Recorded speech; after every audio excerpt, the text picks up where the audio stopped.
Mari kita bersatu dalam doa. Terima kasih Tuhan, sampai di sini Engkau telah menolong kami. Dan kami datang lagi kepadamu pada pagi hari ini, memohon kemurahan yang daripada sorga itu, agar ada berkat yang khusus yang Tuhan karuniakan lewat firman-Mu yang akan kami dengar hari ini. Berilah kami telinga yang tajam, berilah kami mata yang terbuka, berilah kami hati dan hidup yang sungguh menerima kebenaran. Berkatilah kami semua Bapa. Kami menyerahkan hamba-Mu dalam keterbatasan tubuhnya, dalam segala keberadaannya kami menyerahkan dia kepada Tuhan. Berikanlah pertolongan, berikanlah kekuatan, berikanlah supaya tidak ada gangguan dalam menyampaikan firman Tuhan. Kami berdoa memohon ya Tuhan kebaikan-Mu dan belas kasihan-Mu untuk kami. Berkatilah kami semua Bapa, dalam nama Tuhan Yesus kami berdoa. Amin. Silahkan duduk Bapak Ibu. Ya, sesuai dengan nats yang ditentukan dari sinode pada bulan ini, kita akan melihat hari ini Lukas 16 ayat 19 sampai 31. Ini mereka buat temanya, kuncinya adalah kepedulian. Kuncinya adalah kepedulian. Lukas pasal yang ke-16 ayat 19 sampai 31. Mari kita baca firman ini bergantian. Saya akan membaca ayat ganjil dan saya minta semua yang lain ayat genap. Silahkan dipakai mic-nya ya. Oke, saya mulai. Demikian firman Tuhan. Ada seorang kaya yang selalu berpakaian jubah ungu dan kain halus, dan setiap hari ia bersukaria dalam kemewahan. Dan ada seorang pengemis bernama Lazarus, badannya penuh dengan borok, berbaring dekat pintu rumah orang kaya itu. Dan ingin menghilangkan laparnya dengan apa yang jatuh dari meja orang kaya itu. Malahan anjing-anjing datang dan menjilat boroknya. Kemudian matilah orang miskin itu, lalu dibawa oleh malaikat-malaikat ke pangkuan Abraham. Orang kaya itu juga mati lalu dikubur. Dan sementara ia menderita sengsara di alam maut, ia memandang ke atas, dan dari jauh dilihatnya Abraham dan Lazarus duduk di pangkuannya. Lalu ia berseru, katanya, "Bapa Abraham, kasihanilah aku. Suruhlah Lazarus supaya mencelupkan ujung jarinya ke dalam air dan menunjukkan lidahku, sebab aku sangat kesakitan dalam nyala api ini." Tetapi Abraham berkata, "Anak, ingatlah bahwa engkau telah menerima segala yang baik sewaktu hidupmu, sedangkan Lazarus segala yang buruk. Sekarang ia mendapat hiburan dan engkau sangat menderita. Selain daripada itu, di antara kami dan engkau terbentang jurang yang tak terseberangi, supaya mereka yang mau pergi dari sini kepadamu, ataupun mereka yang mau datang dari situ kepada kami, tidak dapat menyeberang." Kata orang itu, "Kalau demikian aku minta kepadamu Bapa, supaya engkau menyuruh dia ke rumah ayahku. Ada 5 orang saudaraku, supaya memperingati mereka dengan sungguh-sungguh, agar mereka jangan masuk ke dalam tempat penderitaan itu." Tetapi kata Abraham, "Ada pada mereka kesaksian Musa dan para nabi. Baiklah mereka mendengarkan kesaksian itu." Jawab orang itu, "Tidak, Bapak Abraham. Tetapi jika ada seorang yang datang dari antara orang mati kepada mereka, mereka akan bertobat. Kata Abraham kepadanya, jika mereka tidak mendengarkan kesaksian Musa dan para nabi, mereka tidak juga akan mau diyakinkan, sekalipun oleh seorang yang bangkit dari antara orang mati. Iya. Saya ingin bertanya dulu mendahului ya. Kira-kira orang kaya ini apa yang diperdulikannya selama hidupnya? Yang dicerita ini ya. Apa yang diperdulikan oleh orang kaya ini dalam masa nafasnya masih ada? Ya, angkat tangannya, ucapkan dengan kuat gitu supaya jangan kayak bereng-bereng. Iya. Siapa duluan menjawab? Ayo angkat tangan. Ya, silakan. Dia yang diperdulikannya apa? Oh, bersukaria dalam kemewahan. Berarti dia yang diperdulikannya menikmati, ya kan? Bersukaria itu kan menikmati ya. Ya, boleh. Ya, silakan lagi. Ada lagi yang menjawab apa yang diperdulikannya semasa dia hidup. Iya. Gak ada yang bisa jawab lagi ya. Hanya itukah diperdulikannya? Senang-senang selama masih bernapas. Hanya itu? Iya. Kalau orang miskin ini tadi apa yang dipedulikannya? Adanya bisa kamu tangkap sedikit apa yang diperdulikannya? Susah juga menjawabnya ya. Ibu Litna pun apa dia? Kayak bereng-bereng juga. Silakan angkat tangan Bu, apa mau kamu bilang? Oh, keselamatannya itu diperdulikannya gitu ya. Ya, baik. Kalau kamu apa yang kamu pedulikan dalam hidup ini? Kamu masih hidup ini kan? Masih, belum kita gotong ini ya. Apa yang kamu pedulikan? Apa yang kamu peduli kali kamu itu gitu? Ayo. Adanya orang di sini. Ada. Apa yang kamu pedulikan? Kayak nggak ada yang khusus dipedulikan ya. Hidup ya hidup, jalani gitu ya. Ada yang spesial kamu pedulikan? Mesra kak khotbahin naik. Aku pun berpikir gini kan, kenapa pula ini dibuat temanya? Kuncinya kepedulian gitu kan. Apa nyambung? Biasanya kan kami ini kemana orang mati? Kan itu yang tema yang biasa kita angkat dari sini. Karena memang nats ini berbicara tentang kematian. Ada orang mati, ya itu bukan orang miskin saja yang mati, orang kaya pun mati. Ya maka ini selalu nats yang kita pakai kalau untuk menjelaskan bahwa hidup ini satu saat berakhir, semua kita mati. Kembali ke kitab Kejadian itu ya, iya sekian umur si Anu, ya kan, dia melahirkan anak laki-laki. Lalu hiduplah dia sekian tahun, sesudah itu dia mati. Kan gitu ya. Metusalah umurnya sekian, mati. Itu semua ujung-ujungnya. Itu Kejadian pasal 5 itu ya. Semua ujungnya di situ mati.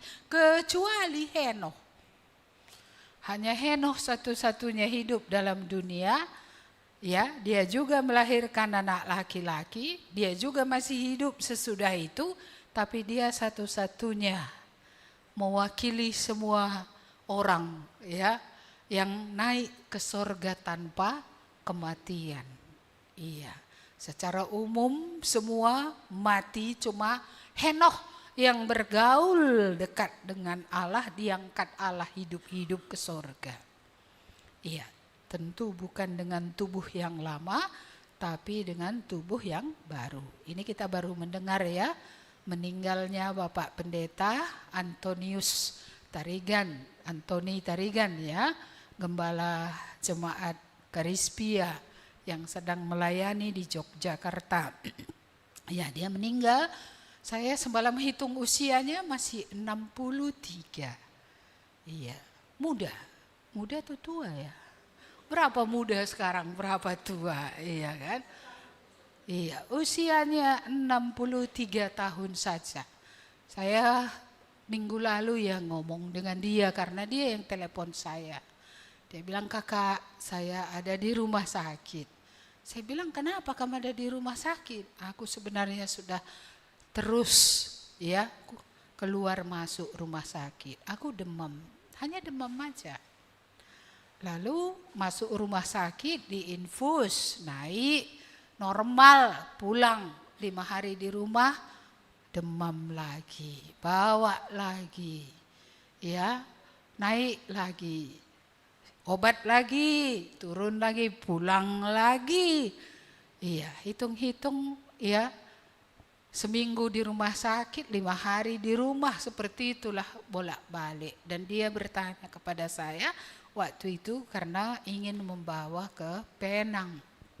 Iya, saya memberi informasi, dia harus pergi, kalau seperti itu harus ke bagian hematologi. Saya sudah duga, ya kemungkinannya kanker gitu. Iya, tapi tidak ditemukan penyakit ini ketika masuk rumah sakit di Jogja itu. Iya, sampai minggu lalu lah baru ditemukan kanker darah. Iya, seperti itu. Jadi terlepas dari jalannya pulang, setiap orang ditetapkan untuk mati. Makanya tadi cerita ini, dalam bulan perdamaian ini cerita ini gitu ya. Bagaimana orang kaya pun nggak bisa tidak mati. Iya, tidak bisa kekayaan ini menambah sehasta pada jalan hidup orang. Artinya tidak bisa mengelakkan kematian, lalu mau pulang kapan mau. Iya, kita semua akan pulang pada waktu yang ditetapkan Allah untuk kita. Makanya jangan sombong kali.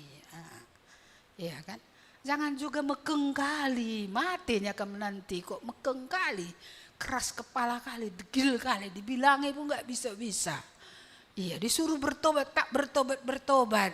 Iya, nanti kamu bisa seperti orang kaya ini. Udah, ini masih syukur dia kaya. Setidaknya hidup di dunia sudah enak sedikit dia. Mati dia, susah dia, ya sudahlah. Kan sudah ada pengalamanmu yang enak gitu kan.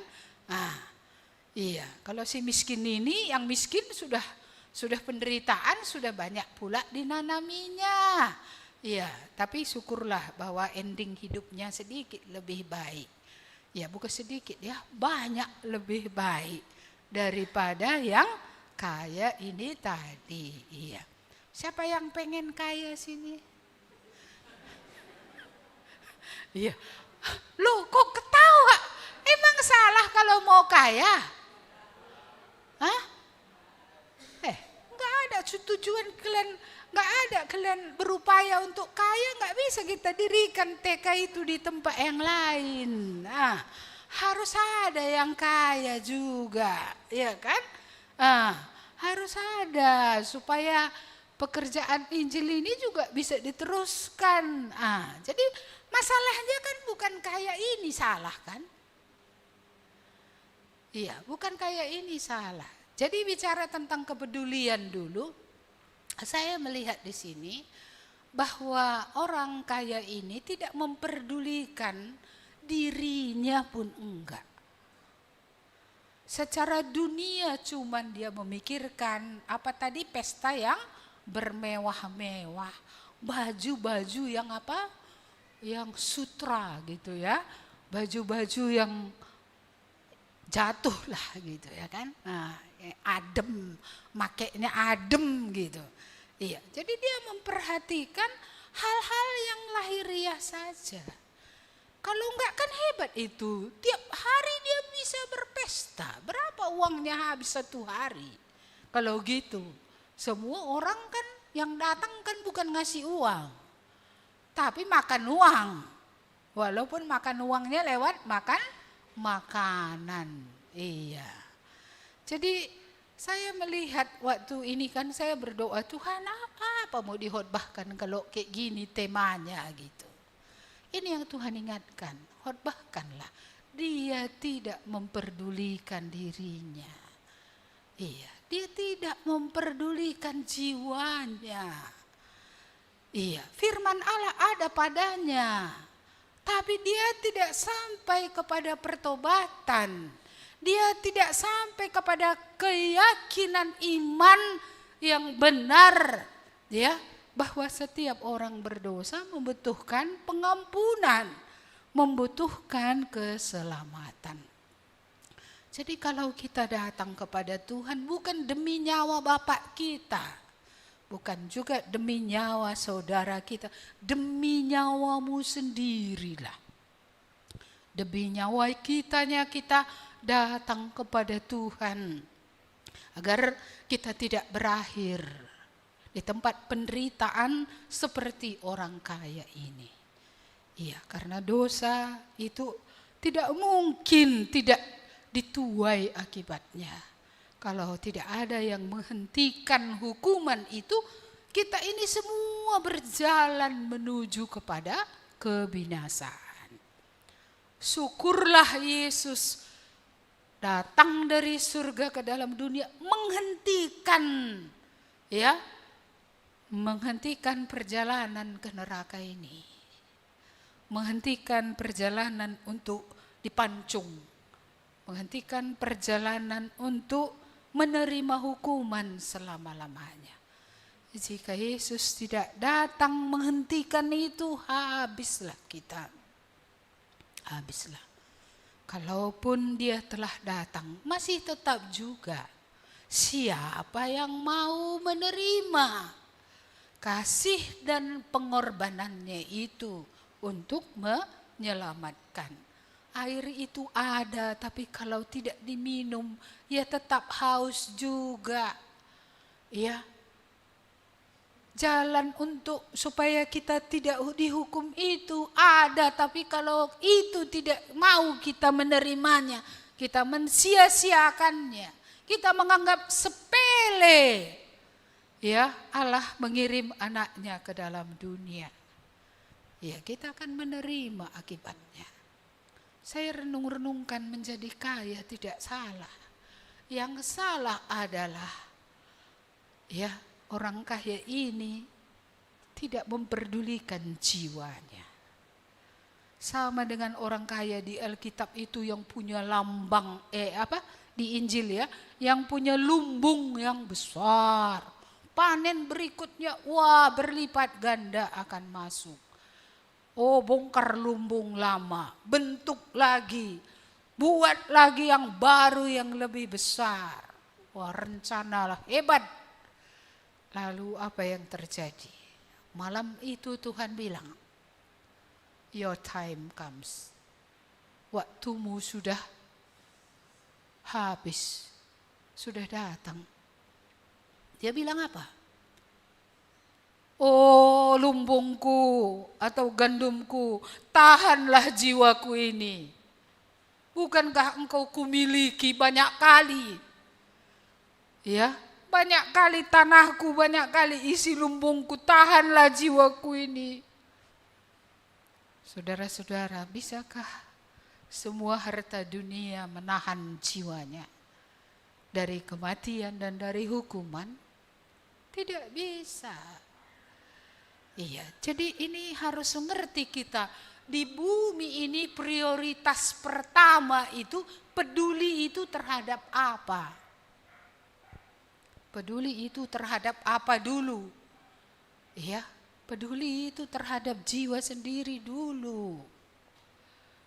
Kalau kita tidak peduli jiwa kita seperti orang kaya ini, ya, harta bisa bertambah, pesta bisa tiap hari, baju bisa mewah-mewah tiap hari, makan pun luar biasa pasti persediaan makanannya tiap hari.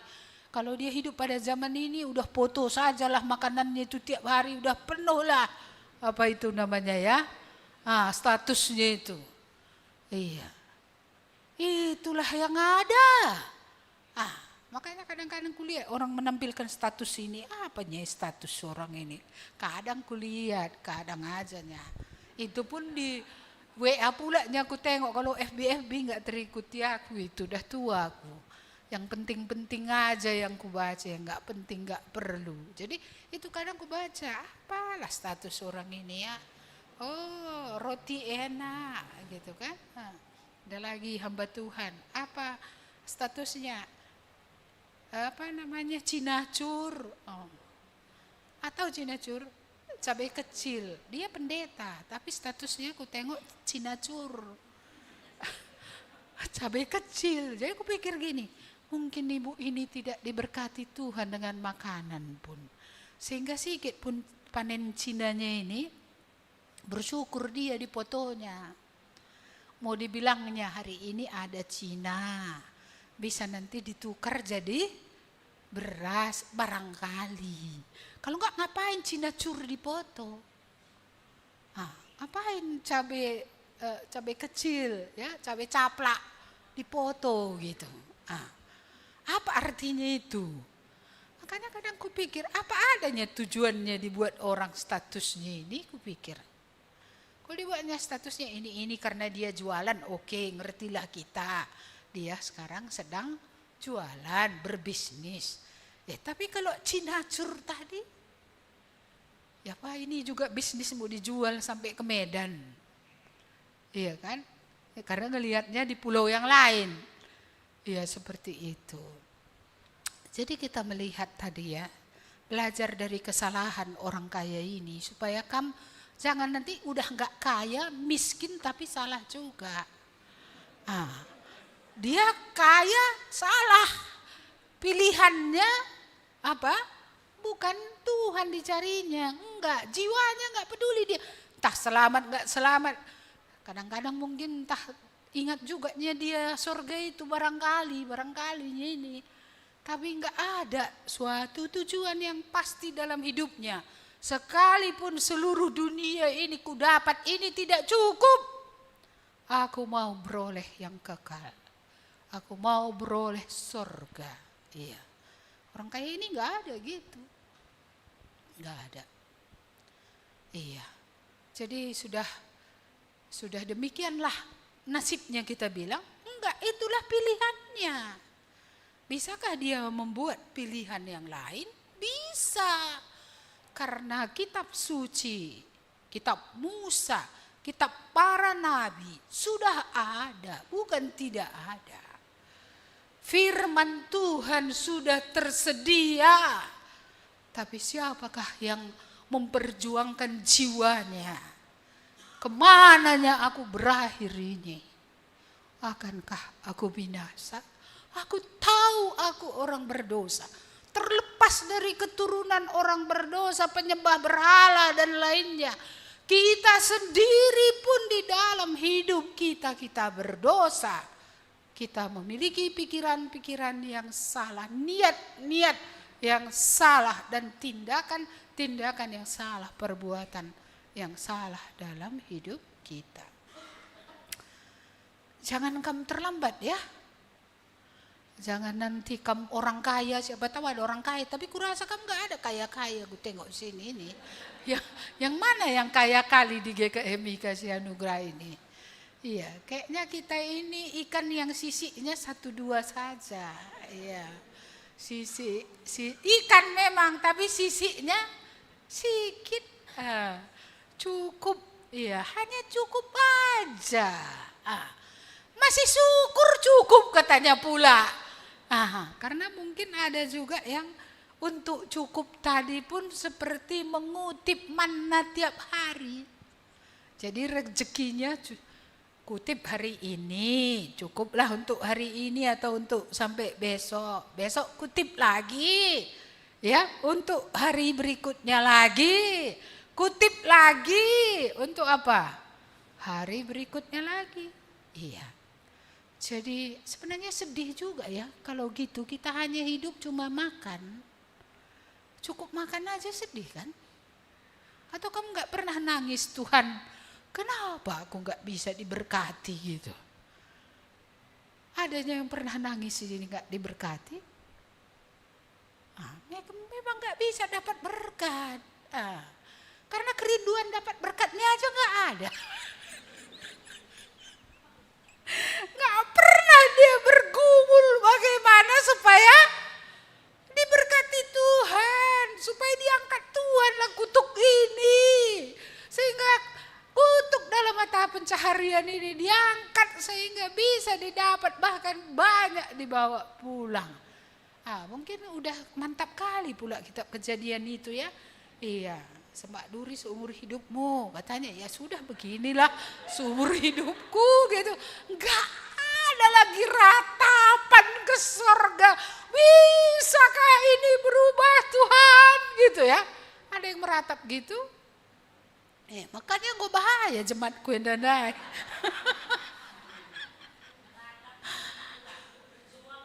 Berjuang dengan kekuatannya, ya gitu ya.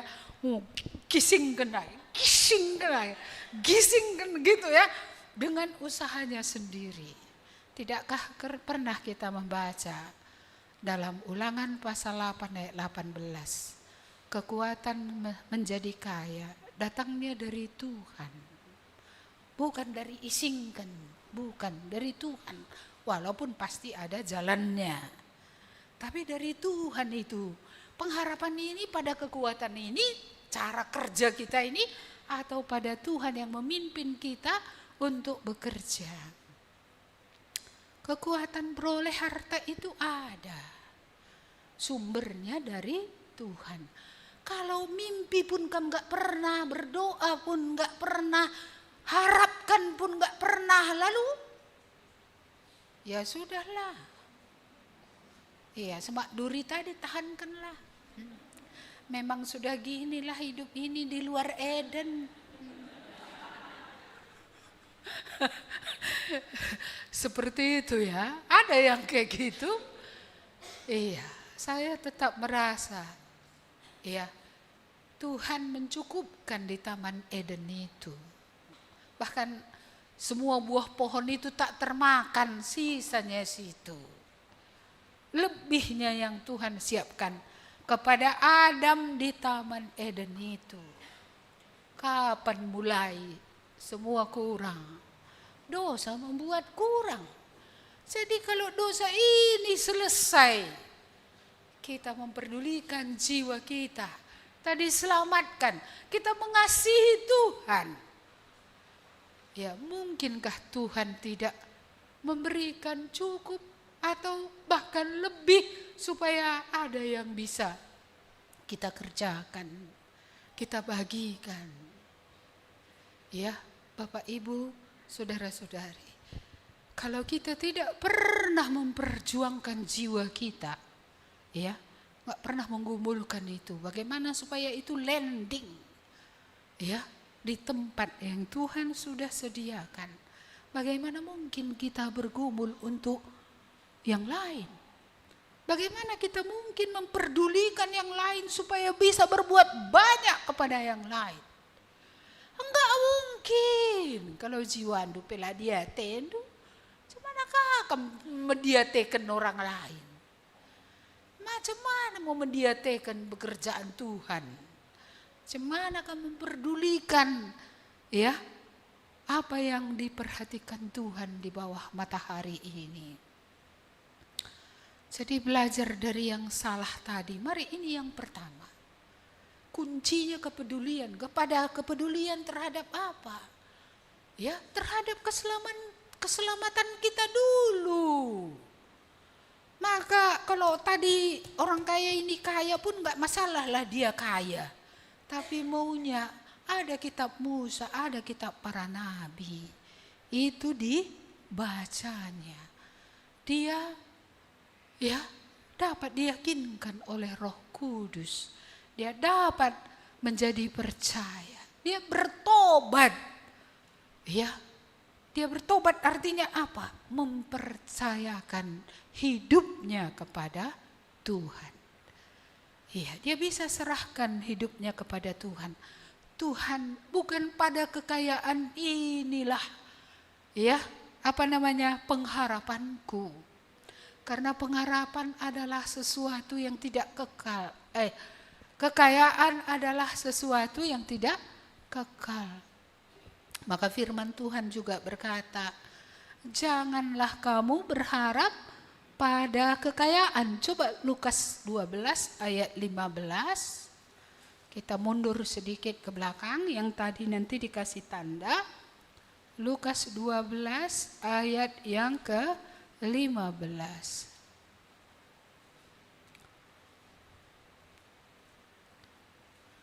Saya bacakan Lukas 12:15. Katanya 12 ya, terbang lagi dia. 12 ayat yang ke-15. Katanya lagi kepada mereka, berjaga-jagalah dan waspadalah terhadap segala ketamakan. Sebab walaupun seorang berlimpah-limpah hartanya, hidupnya tidaklah tergantung pada kekayaannya itu. Iya. Jadi enggak bisa kekayaan ini sandaran. Enggak bisa. Ya, karena orang yang paling kaya pun bisa juga sebentar ditiup angin habis semua, ya kan? Sebagaimana yang kita pelajari minggu yang lalu. Jadi tidak boleh bergantung pada kekayaan. Apalagi kekayaan tidak dapat juga mengerjakan ya pengampunan dosa. Kekayaan juga tidak bisa membawa kita sehasta masuk surga. Nggak bisa juga. Iya, kekayaan ini ada gunanya, ada, tapi tidak segala-galanya. Ya bisa, kayak orang sakit lah, oke lah dibawa ke rumah sakit yang paling keren. Iya, bikinlah sembuh. Mati juga ya kan? Mana ada orang kaya yang berobat ke Jerman atau ke Singapura atau kemana yang hidup terus lamanya, gak ada. Dia tidak bisa menghentikan tadi kematian. Tidak bisa membawa ke surga. Bahkan sakit pun sebenarnya ada yang gak bisa diobati dengan uang. Dengan apa yang bisa dibayar dengan uang. Kalau sudah tiba kanker darah, kalau sudah tiba kanker getah bening. Iya, kalau sudah tiba ini kan kemalangan lagi kita di tebing ini kan. Temannya ada namanya si Ricky di tebing itu meninggal papanya. Iya, baru berapa hari lalu. Iya, jadi dia itu baru ketahuan, belum ada ketahuannya 2 minggu kanker paru-paru. Merokok sih mungkin masa mudanya, tapi mungkin ada juga nggak merokok orang tapi putih paru-parunya jadi kanker. Iya, jadi iya meninggal juga dia. Iya, saya bilang sama tebing jauh kali ke Simbarjarunjung, kalianlah ke sana, aku bilang. Iya, jadi rimalah ke sana dengan jemaat tebing. Adapun uang nggak teratasi dengan uang penyakit ini. Dokter juga seperti yang pernah saya katakan, dia bukan Tuhan. Maka dokter-dokter itu pun jangan serasa Tuhan, sombong pula dia. Iya, dia hanya alat sementara waktu untuk hal-hal terbatas, bukan untuk segala-galanya. Makanya tidak ada seorang pun di muka bumi ini bisa sombong. Semua harus rendah hati. Iya, semua harus sungguh-sungguh rendah hati. Ya, jadi seandainya kita berandai-andai ini ya, seandainya lah tadi orang kaya ini diselamatkan, apakah dia akan berpesta tiap hari? Apakah dia bersenang-senang tiap hari? Apa yang dilakukannya dengan berkat kekayaan yang dianugerahkan kepadanya? Saya di sini mencatat beberapa hal.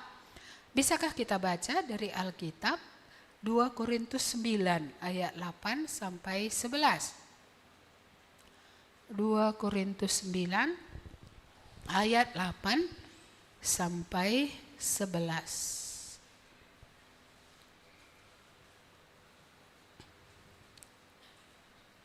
Ayat 8 sampai 11. Saya bacakan. Dan Allah sanggup melimpahkan segala kasih karunia kepada kamu, supaya kamu senantiasa berkecukupan di dalam segala sesuatu dan malah berkelebihan di dalam pelbagai kebajikan. Seperti ada tertulis, ia membagi-bagikan, ia memberikan kepada orang miskin, kebenarannya tetap untuk selamanya. Ia yang menyediakan benih bagi penabur dan roti untuk dimakan. Ia juga yang akan menyediakan benih bagi kamu, melipat gandakannya dan menumbuhkan buah-buah kebenaranmu. Kamu akan diperkaya dalam segala macam kemurahan hati yang membangkitkan syukur kepada Allah oleh karena kami. Jadi salah satu tujuan daripada kekayaan supaya kita yang dicukupkan atau diberi lebih tadi, kita kaya dalam kebajikan. Iya, jadi kita memiliki hati ya yang berkemurahan ya kepada banyak orang. Karena harta yang dititipkan pada kita bukan milik kita saja. Di dalamnya ada untuk orang-orang yang ditentukan oleh Tuhan. Mungkin diantaranya ada yang keluarga kita. Tapi juga bukan hanya keluarga kita. Tapi orang-orang lain yang memerlukannya. Entah itu orang-orang yang terpinggirkan. Orang-orang yang tidak makan. Tapi masalahnya sekarang gini, saya kan agak berkemurahan orangnya. Saya suka menyisihkan uang untuk orang atau barang untuk orang. Tapi kadang saya berpikir begini, saya tidak punya apa-apa, saya hanya punya Tuhan. Saya tidak punya rumah, tidak punya kebun. Sementara kadang yang harus ditolong itu tanahnya lebar. Kebunnya ada. Aku kukurangi makanku untuk bisa memberi. Dia sekeping tanahnya pun tak bisa bergeser untuk dirinya. Jadi ini menjadi dilema bagi saya. Layakkah orang seperti ini diberi? Layakkah dia diberi? Emasnya masih ada gantung-gantung. Iya kan? Awak mamasnya yang ada, mamas. Apa namanya itu? Iya, imitasi kan gitu. Emasnya masih gantung, tapi dia ada kesulitannya. Nah, keuangannya tadi. Layakkah kita menolong dia? Tanahnya masih lebar, hartanya masih banyak, rumahnya masih ada. Sementara kita dari kekurangan ininya kita press supaya bisa kita memberi gitu. Ini kan satu pertanyaan. Makanya kadang pelayanan sosial ini semana ya pikirku.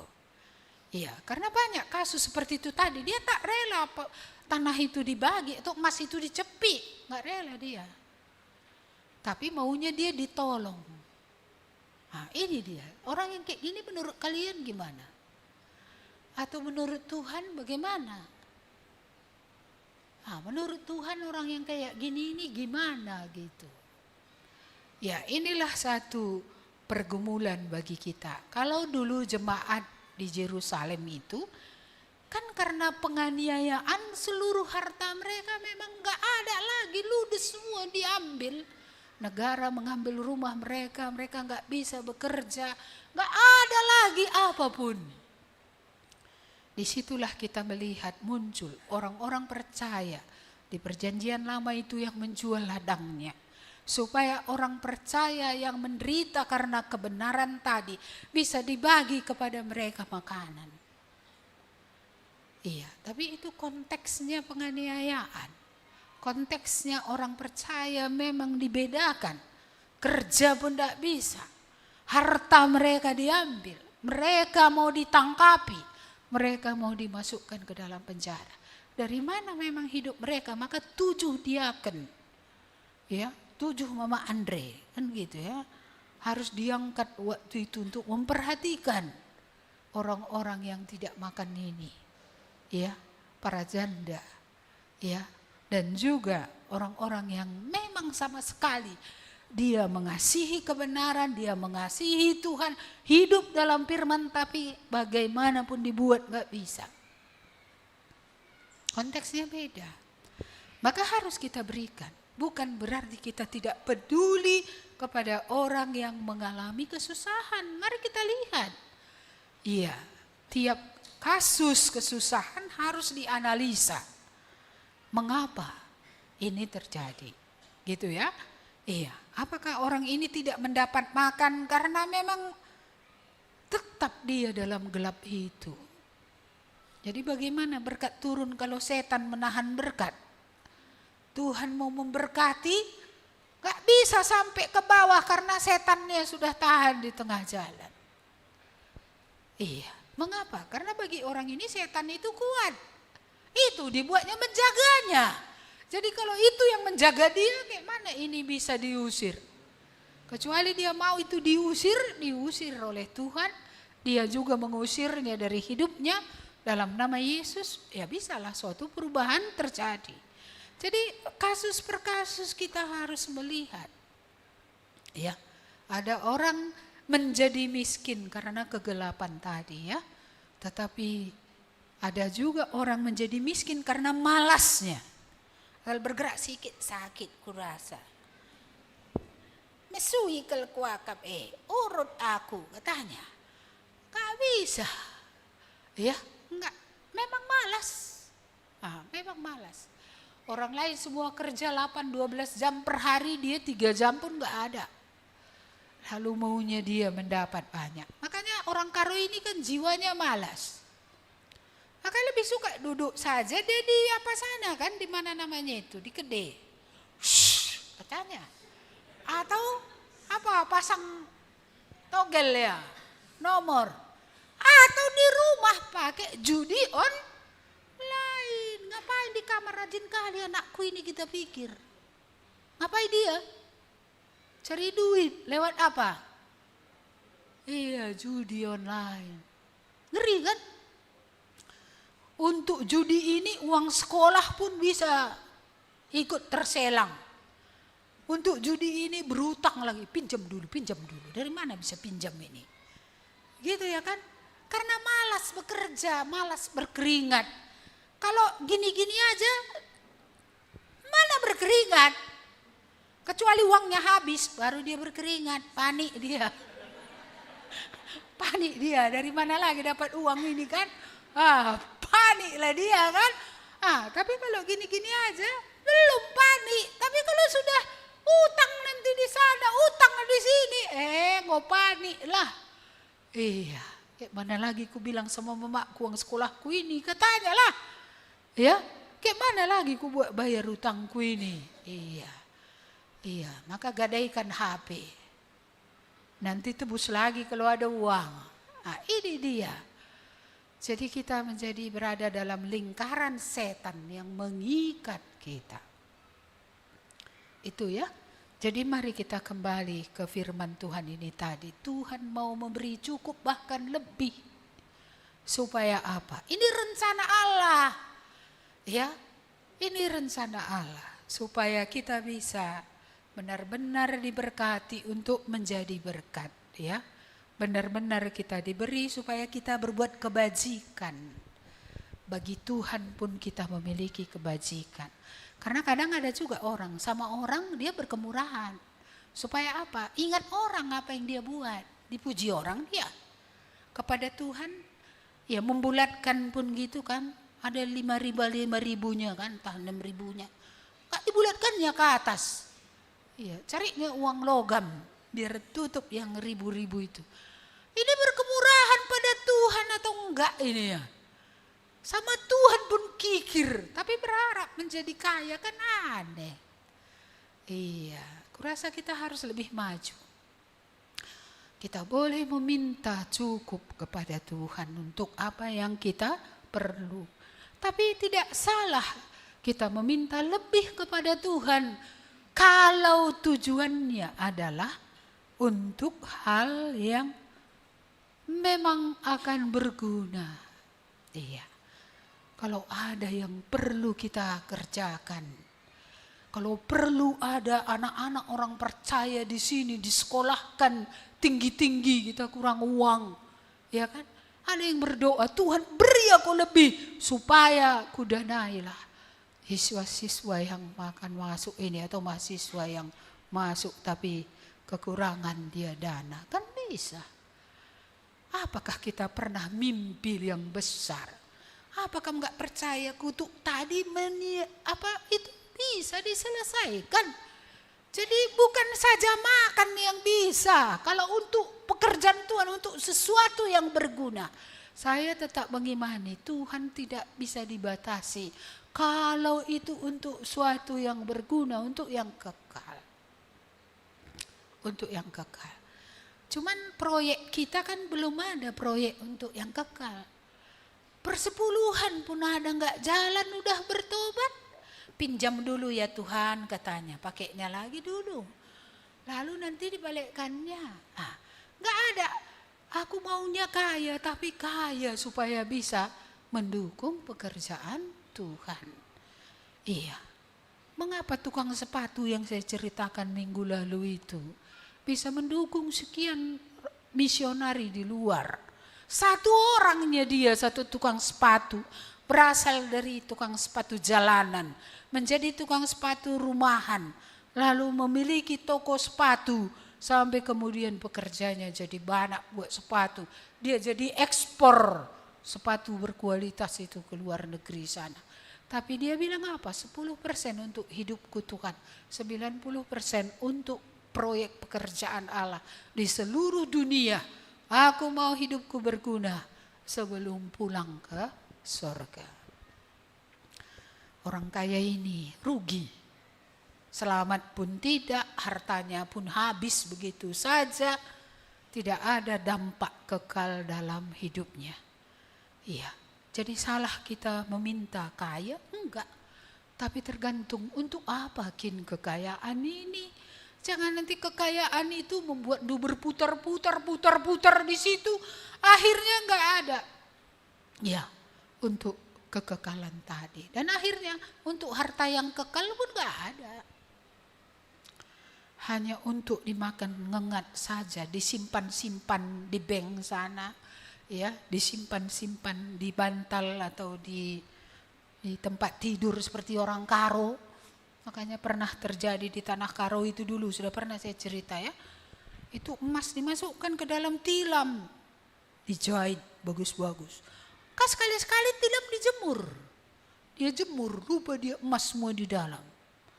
Jadi apa yang terjadi? Ya kita nggak tahu, entah lagi ngapain dia di belakang sana. Ya kan? Emas itu hilang semua, udah ada jahitan baru. Iya. Untunglah mati ya rempet. Untung gak mati dia mendadak kan. Terkejut badannya. Kan bisa akhirnya mati dia. Iya. Menyimpan uang dalam tilam. Kalau bapak kami dulu dalam tanah. Karena rumah kami kayu, di bawahnya itu ada tanah. Bikinnya gontong-gontongnya. Ya kaleng-kaleng. Taruhnya situ emas itu. Setelah sekian puluh tahun kami buka. Gak ada lagi. Rupanya pindah. Bergeser dia. Geser dia seiring dengan waktu. Jadi harus buka lebih lebar kayunya. Baru nampak, oh masih di situ gitu kan. Iya. Kumpulkanlah harta di surga. Jadi kalau hanya perjuangan kita maunya diberkati lah aku sampai makan aja. Aduh, nggak ada lah gunanya kita ini hanya untuk makan aja. Makan. Kalau larkin itu kena apa mana? Orang yang nggak percaya itu pun makannya. Kalau hanya makan, mengapa nggak ada hati kita, ya, untuk berdampak besar gitu ya, untuk yang kekal itu gitu, ya, untuk yang kekal itu. Niat dulu, niat pun belum ada. Niat belum ada, doa belum ada, air mata belum ada. Lalu apa yang terjadi? Nggak bertobat pula. Hikmat pun nggak ada, habis. yang nggak punya Tuhan ini nggak terang matanya melihat. Jadi nggak ada hikmatnya ini gini, nggak jalan. Blank semua. Ya kalau blank semua bagaimana? Iya. Jadi saya pikirkan ini, tema ini tadi ya. Apa yang menjadi kunci tadi? Kepedulian. Kepedulian itu terhadap apa? Pertama dulu terhadap keselamatan. Yang kedua baru kita bisa memperdulikan yang lain. Kalau tidak kita kaya, kita meminta supaya kita diberkati dengan cukup atau berlebih tadi istilahnya di sini, supaya dengan demikian kita juga bisa berbuat lebih. Jangan nanti diberkati, udah ikat semua di pundi-pundi. Nah, nggak ada yang keluar untuk kerajaan Allah. Banyak yang perlu kita tolong, apalagi di tengah zaman ini ya kan. Iya, orang-orang anak-anak kita yang sudah percaya ini gitu ya. Iya, yang perlu ditolong, bisa kita tolong. Iya, lalu penginjilan ini kan sebenarnya butuh dana. Iya, kalau kita misalnya cukup uang kayak di tebing itu kan bisa beli tanah yang lebar buat playgroup di sampingnya. Atau TK kan gitu ya kan. Itu bisa kita kerjakan kalau kita memiliki berkat. Iya, terlebih diberkati orang yang memberi daripada yang ingin nerima saja terus. Orang yang ingin ditolong terus ini nggak bisa maju ini. Iya, lagi pula kalau dia ditolong terus, kapan dia melihat Tuhan? Kapan? Iya, saya senang dulu di Kuala itu ada satu jemaat yang saya pernah cerita ya. Saya sudah kumpulkan uang untuk buat atap rumahnya. Karena dia orang yang percaya, dia orang yang setia. Tetapi dia orang yang miskin. Dan dia hidup terang benderang dalam kebenaran. Orang yang bertekun dalam segala sesuatu. Soal dalam hubungan dengan Tuhan, waduh, dia berdoa seperti Daniel 3 kali satu hari. Iya, dia sangat mengasihi Tuhan, rumahnya pun walaupun bocor bisa dipakai untuk pekerjaan Tuhan. Jadi karena di rumahnya itulah ada pelayanan beberapa yang membuat saya tahu bocor rumahnya itu karena hujan satu kali pas saya berkunjung. Waduh, bocor rumah ini. Pergi ke kamar mandi. Kamar mandinya juga bocor. Ya, jadi sumur itu dari atas keluar air hujan. Saya kumpulkan uang. Iya, saya berdoa sendiri nih. Saya kumpulkan sendiri. Lalu saya berdoa, Tuhan, bolehkah kuberikan ini kepada mereka supaya beli atap baru? Enggak boleh kata Tuhan. Coba. Kenapa Tuhan ku bilang kalau kau beri enggak teguh nanti imannya. Tapi perlu dia Tuhan. Rumahnya bocor. Aku yang beri. Oh gitu ya Tuhan. Ya. Ya udah. Jadi aku jadi bingung uang ini tadi taruh kemana gitu kan. Jadi akhirnya bagaimana cara Tuhan? Kan aku nantikan bagaimana cara Tuhan. Ada proyek irigasi dulu ke daerah sana gitu ya. Terus anaknya dipanggil untuk ngerjakan irigasi ini semua. Ya diterimanya gitu tugas kerjaan ini. Dia memperkerjakan orang. Dia jujur. Ya, sudah selesai semua. Banyak sisa uang ini. Dikembalikannya kepada yang mempekerjakan tadi. Inilah biaya seluruhnya, ini upah yang bekerja, ya, ini sisanya. Drop dikasih sama dia. Orang ini bilang seluruh dana ini alokasinya memang untuk itu, jadi inilah upahmu. Dibelinya atap seng tadi. Bukan saja atap seng, dindingnya pun diperbaiki. Disitulah saya lihat, saya sujud di hadapan Tuhan. Tuhan, Engkau memperhatikan orang yang sengsara. Tetapi yang sungguh-sungguh beriman, yang sungguh benar hidupnya di hadapan Tuhan. Dia nggak pernah bilang, tolong kami ya katanya kepada gereja atau berharap dia gereja untuk menolong, nggak pernah. Iya, saya hanya sebagai hamba Tuhan memikirkan berapalah harga seng rumahnya ini gitu, sekian juta, iya kan? Iya, dari yang sedikit-sedikit itu ya ada Tuhan kasih saya kumpulkan gitu. Akhirnya saya berdoa lagi kemana dibuat uang ini. Jadi akhirnya yang saya kumpulkan itu ada lagi alokasinya dibuat Tuhan yang lain. Kesitulah berikan gitu, kesitulah diberikan. Jadi apa yang bisa kita pelajari di sini? Saya tetap mempercayai Allah itu bukan Allah yang tidak memberkati. Iya, tapi hati kita ininya, perjuangan kita ini belum sejajar dengan perjuangan Tuhan. Hati kita ini belum memikirkan yang apa ya namanya ya, yang besar yang bisa dilakukan selagi masih hidup. Karena hidup kita tadi hanya sementara. Maunya selagi masih hidup ini, tidak memang kita hidup untuk diri. Diri kita diperhatikan dan dicukupkan Tuhan. Tapi kita diberkati supaya bisa kita memperhatikan lebih banyak orang. Tidak seperti orang kaya ini. Ya menurut kita orang kaya ini pun barangkali sudah baik. Karena pengemis dikasih makan. Ya itu sajanya yang bisa dibuatnya. Apalagi rupanya dibuatnya. Enggak diusirnya dia dari depan pintu rumahnya. Iya, tapi kalau memang untuk jiwanya pun dia tidak memikirkannya, enggak mungkin dia pengorbanan lebih besar. Bagaimana dibuat untuk orang lain supaya orang diselamatkan, supaya mereka bisa mandiri. Kadang-kadang bukan uang yang harus kita kasih ya. Kita suruh les supaya dengan les itu dia bisa kerja menghasilkan uang. Ada keterampilan yang bisa dikerjakannya.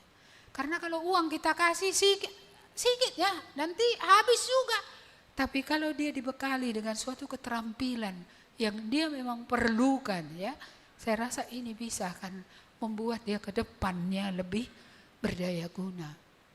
Ya makanya saya pikir kalau untuk les-les apa yang dibutuhkan gitu ya, nggak apa-apa juga share sama pembimbing, sama majelis, sama kami hamba Tuhan gitu ya. Supaya ini menghasilkan daya guna ke depan. Uang dikasih, dibeli ini udah habis. Iya, tapi apalagi uang kita bukannya banyak ya kan. Nah, tapi kalau ada sesuatu kemampuan tertentu yang mau dituju tapi tidak sanggup les itu gitu ya. Iya, itu mungkin bisa bisa di provide lah, bisa ditolong seperti itu. Iya. Jadi mari ya, siapa tahu ada di antara kita. Jiwa kita ini pun masih melayang-layang entah kemana. Belum sampai kita kepada kejelasan hubungan dengan Tuhan. Ya, karena kalau kita mengasihi diri, mengasihi jiwa kita ini, kita bertekun mengasihi Tuhan. Tuhan akan mengajari kita lagi nanti untuk mengasihi yang dikasihi Tuhan. Dan kalau memang ada yang kurang, minta kepada Tuhan. Tuhan akan memberikannya karena dia tidak pernah kekurangan sumber yang dapat menolong kita dalam apapun yang kita butuhkan untuk kebaikan ya, untuk kebajikan tadi, untuk kemuliaan bagi Tuhan.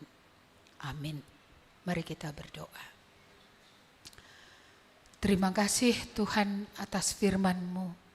Dari hal yang negatif yang ada di Alkitab ini tentang orang kaya ini kami menarik pelajaran supaya kami tidak melakukan kesalahan yang sama. Karena dia hanya flow mengikuti hidupnya, menikmati hidupnya, tapi tidak peduli dia dengan perkataanmu, tidak peduli dia dengan jiwanya. Sehingga ketika waktunya habis di bumi, tidak ada lagi yang bisa mengubahkan dia. Karena waktunya sudah habis, dia mati dan mati ke dalam hukuman. Tuhan, ini pelajaran pahit. Karena itu kami berdoa supaya kami tidak ditipu oleh iblis, kami tidak menjadi bodoh, tetapi kami akhirnya mengerti. Jiwa kami ini perlu diselamatkan. Karena itu biarlah kami boleh memohon dengan rendah hati di hadapan Tuhan supaya Tuhan menerangi jiwa kami, supaya kami bisa bertobat, supaya kami bisa percaya, supaya kami bisa betul-betul ya Tuhan lepas dari kutuk itu, dan kami beroleh pengampunan, hidup yang kekal, tempat senang selama-lamanya. Hamba-Mu berdoa jikalau masih ada di antara yang hadir ini masih berjalan menuju neraka, masih menuju kebinasaan, kiranya Roh-Mu yang kudus turun ke atas mereka. Nyatakanlah Allah itu kepada mereka, supaya jelas bagi mereka dengan mengenal Yesus, dengan sungguh-sungguh datang kepada Tuhan Yesus, mereka akan beroleh pengampunan dan hidup yang kekal. Tuhan, kami yang sudah Engkau selamatkan, yang sudah mengerti jiwa itu berharga, taruhlah dalam hati kami beban yang besar untuk apa yang menjadi perjuangan Tuhan di bumi, untuk apa yang menjadi isi hati Tuhan di bumi ini, supaya kami pun mulai bergumul, walaupun kami mungkin merasa tidak mungkin karena iman kami kecil. Tapi bukankah kami boleh memohon kepadamu untuk banyak hal yang dibutuhkan untuk kerajaan Allah, untuk kemuliaan Allah, untuk manusia yang terpinggirkan, orang-orang yang membutuhkannya, untuk orang-orang yang benar-benar perlu ditopang. Bahkan juga untuk jiwa-jiwa yang hilang ini ya Tuhan, yang dengan sadar lurus mereka menuju neraka itu. Bukankah pekerja-pekerja ini harus didanai juga? Bukankah mereka harus makan? Bukankah sarana-sarana yang dibutuhkan itu membutuhkan dana? Karena itu kami berdoa supaya berpindah kami dari berjuang untuk diri kepada berjuang demi kerajaan Allah. Dan Engkau Allah yang memenuhi segala kebutuhan kami dan segala kebutuhan untuk apa yang dipercayakan oleh Tuhan kepada kami. Kami tetap percaya Engkau Allah yang sumber segala sesuatu. Di dalam Engkau kami beroleh segala yang perlu untuk boleh hidup memuliakan Tuhan, untuk boleh hidup mengerjakan pekerjaan Tuhan secara pribadi, secara keluarga, secara gereja ini. Kalau Engkau membuat gereja ini berdiri, ada yang Engkau mau capai. Tuhan, janganlah kami kekurangan apapun yang baik, yang perlu untuk pekerjaan-Mu. Terima kasih Bapa, taruhlah di dalam hati umat-Mu, hati yang percaya pada Tuhan. Taruhlah beban dalam hati kami yang percaya ini. Hal-hal yang besar yang Tuhan mau kerjakan dalam hidup kami sebagai orang beriman, sebagai bagian dari gereja GKMI ini. Terima kasih Bapa, kami menyerahkan kami semua ke dalam tangan-Mu, berkati kami, supaya pulang pun kami dari sini, kami diteguhkan akan penyertaan-Mu dalam hidup kami. Berilah berbagai-bagai pengalaman pertolongan Tuhan, berilah berbagai-bagai, ya Tuhan, jawaban doa yang membuat kami melihat besarnya Allah dan kami boleh mengabdi kepada Allah dengan apa yang ada pada kami. Jemaat, pulanglah, terimalah berkat Tuhan. Allah akan memenuhi segala kebutuhanmu dalam Kristus Yesus. Bahkan Dia bisa memberikan lebih kepadamu, supaya engkau bisa mengambil bagian dalam kerajaan Allah, dalam pekerjaan yang belum diselesaikan ini. Kiranya Tuhan yang akan meneguhkan dan membuat firman ini jadi. Dalam nama Tuhan Yesus kami berdoa dan mengucap syukur. Amin. Kepada Allah beri puji. Kepada Allah beri puji, semua makhluk di bumi. Padanya ku beri pujian, Bapa, Anak, dan Roh Suci. Amin. Amin. Tuhan memberkati.